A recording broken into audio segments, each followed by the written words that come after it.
Hello everybody, this is Fado Abdrab reporting for you on Syria.org. Please join me today to welcome Mr. Karen Dodorian, the representative of the United Nations Population Fund in Syria. Welcome. Thank you, Fadwa. Thank you for having me here and for the opportunity to discuss issues related to gender equality, women's rights and empowerment in Syria. Mr. Karen, gender equality and women's rights are fundamental to achieve sustainable goals and peace. Can you describe to us how UNFPA in Syria take gender sensitivity in its programs and response? Thank you. Let me start by saying that gender equality, women's rights and empowerment are absolutely fundamental prerequisites for achieving the SDGs and the implementing 2030 development agenda, globally and in Syria in particular. Gender sensitivities are a topic that is of interest to UNFPA and is reflected in our strategic plan. Our strategic plan provides for 3 transformative long-term goals which are linked to the SDG agenda.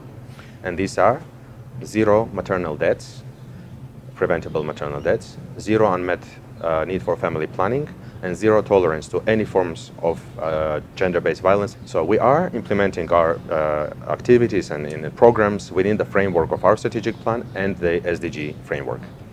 In specific terms, it means that we're working at the policy level to ensure that we create an environment which is conducive and supportive to women's rights, to advancing women's agenda, to ensuring equality and giving them voice and opportunity to exercise those rights. We engage with our partners in reviewing the laws to see what are the gaps that needs to be addressed at the national level, and then we engage to work with the partners in the work of addressing those gaps. We also engage with them on making sure that the Syria, who is signatory to the Convention on Elimination of All Forms of Discrimination Against Women, which is called CEDAW, that Syria is enabled and is able to implement that convention in the country. There are some reservations which were made by the government before for this convention, so we are working to review those reservations and eliminate them step by step. This is a complex work engagement that requires participation of many actors.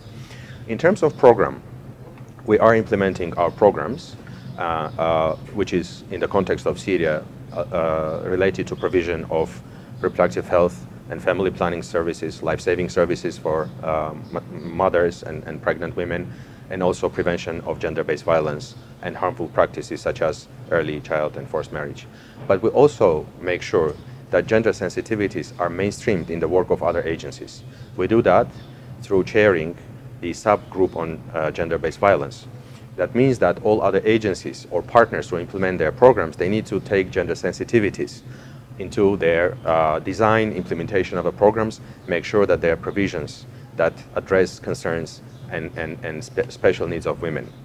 We do that for our programs as well. So our programs, when they're designed, we look at what are the special needs, what are the issues related to women's empowerment, how we can make sure that services are meant to meet the special needs of women, how we empower and give voice to women through our programs, and also give them livelihood opportunities. So these are, in a nutshell, the ways that we mainstream gender sensitivities in our work.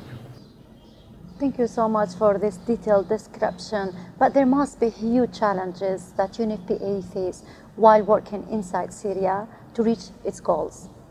That's absolutely correct. In the context of Syria, there are huge and numerous challenges.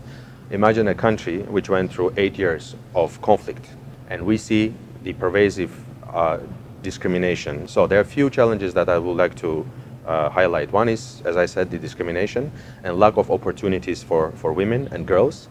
And here I would like to give a story of a 10-year-old girl in a village, for example, in any of the villages that I've been visiting, who has 2 choices.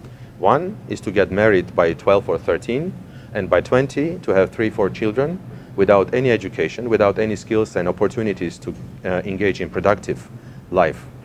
Very often, by the age of 20, she is abandoned, and then she is left alone to deal with her problems. So what kind of life that girl would have? It's obvious that there'll be very, very difficult, challenging situation for her. So she would go into the cycle of poverty, and her children will go into the cycle of poverty.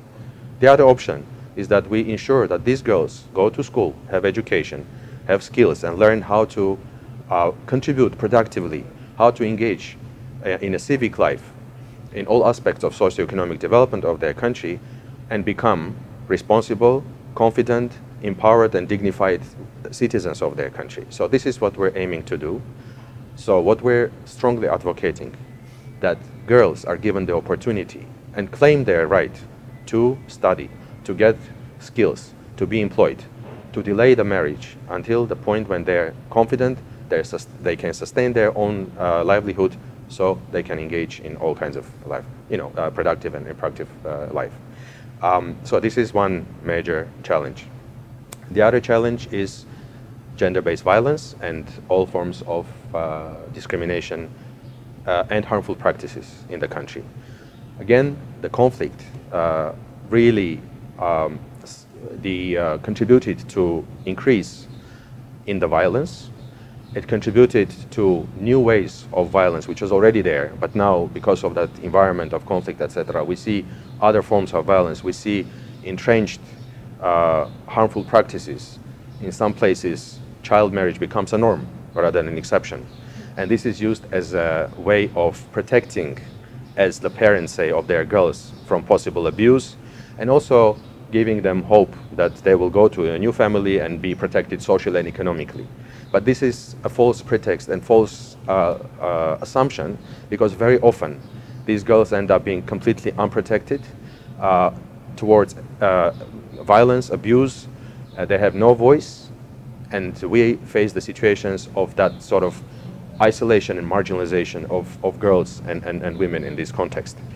So we as UNFPA are putting in place programs to address child marriage. We're engaging in communities and partners to make sure that these girls have the opportunities, that they learn the skills that they need to be empowered in their life, that their voices are heard.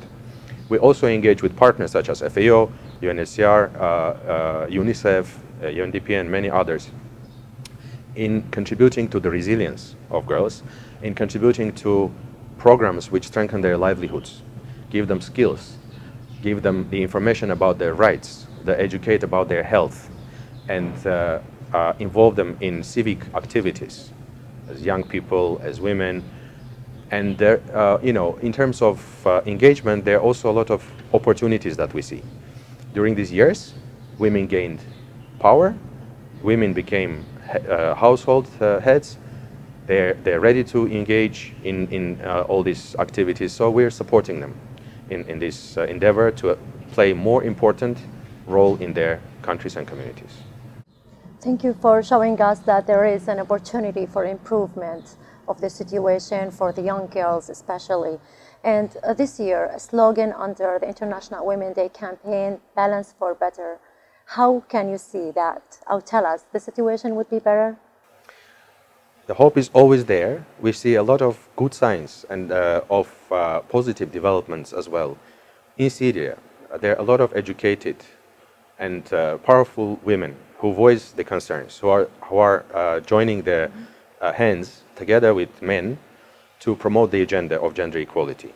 They work in different spheres and they are very vocal, and our role is to also use those partnerships and build those partnerships with all who aligned with the agenda of empowering women and giving them the voice and rights, and to move this agenda forward as UNFPA. So we do it, as I said, in different ways. For example, through our women and girl safe spaces. So these safe spaces host women who are facing abuse or who are coming to seek protection. In those safe spaces, they get skills, they get educated. They can do things that before they couldn't do, to protect themselves, to empower themselves, to make their livelihoods. So these are one of the ways of empowering them, but there are many other ways. We organize policy events, we organize the workshops and trainings. We engage with those who bring some knowledge about their rights, about their health, about many things that they require. So we give them this power to exercise their rights, to talk about their needs, and to be strong. So this is our hope, that this will work in the long term. Because I'm sure that there'll be no sustainable peace, there'll be no sustainable development for the country in the future. And there's no future unless we ensure this balance in all the spheres, in terms of opportunities, in terms of actual access to employment, to health, to education. So these are very important things, and that's what we're also trying to pass these messages to all our partners, saying that unless there is equality, unless there is balance, there'll be no sustainable, strong development in a country. As a humanitarian worker, also leading an organization in Syria, what motivates you? What makes you awake all night? What motivates me is of course, the strong desire to help people who have been facing daunting, enormous challenges for the last 8 years or 9 years in Syria.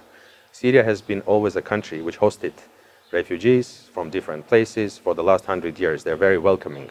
And today, Syria needs support.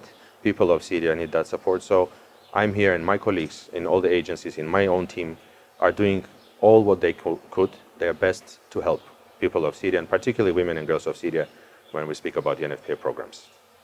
Thank you so much. Thanks for having the time to meet with us. Pleasure. And, for our audience, if you want to know more about UNFPA programs, please visit our page on the UN.org.